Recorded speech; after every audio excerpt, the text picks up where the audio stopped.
So the University of Guelph's MTOX program is an interdisciplinary program that combines strengths of chemistry, School of Environmental Science, and biomedical sciences. Most other programs are 2 to 3 year thesis-based programs where this can be completed in 9 to 12 months, which is particularly attractive for students wishing to enter the job market right away. MTOX aligns with demand through providing students with risk assessment skills that are critical for Canada environmental protection efforts. The analytical skill set that they're going to learn is critical for jobs in forensic toxicology, environmental toxicology, and food safety sectors. There are a number of ways that students will be gaining experiential learning. One, they can do a 3-month research practicum in a MTOX faculty laboratory. They also have the opportunity to work a 3-month work term in industry if available, and that would then give them hands-on learning directly. Career pathways for MTOX graduates include government agencies,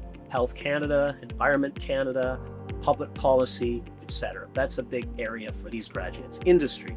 Pharmaceutical companies, biotech companies, all these companies would deploy MTOX graduates.